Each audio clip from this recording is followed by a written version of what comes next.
Lagi ka po bang kinakapo sa pera or kaya kung nagkakapera ka ay dumadaan lang ito sa inyo pong mga kamay? Asya, ito isa sa mga sikreto upang sa ganon, kayo po ay hindi nauubusan ng pera. Bagamat nabibili nyo lahat ang mga pangailangan ninyo na hindi naman pwedeng hindi bibilin, lalo na mga pagkain. Ito, mentras kang bumibili, mentras may dumarating na blessing.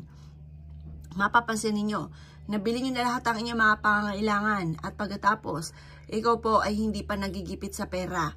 At ang gandahan yan, makakaipon ka pa. Proven po ito mga bossing.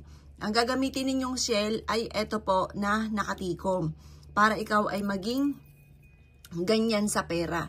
Hindi yung gastos ka ng gastos. Mainam po mga bossing ko na yan ang gagamitin ninyong shell.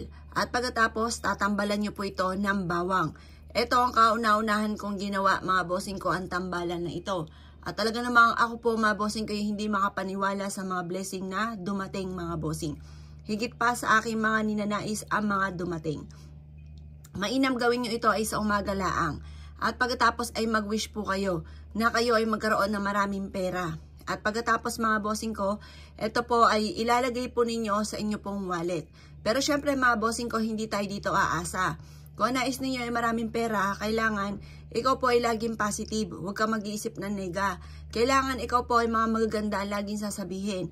Kapag nag-isip ka ng nega po talaga ang mga nagaganap. Kaya kailangan iwaksi ang mga negatibo na isipin. Kailangan laging magaganda ang inyong sasabihin.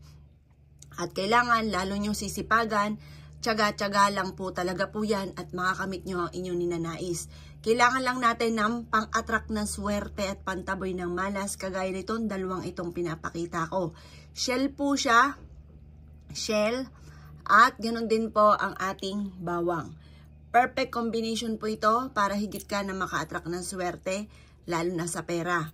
Dapat lagi kang positive kasi pag ikaw'y naging nega at ikaw po'y gumagawa ng ganito, asahan nyo, nega talaga ang mga magaganap.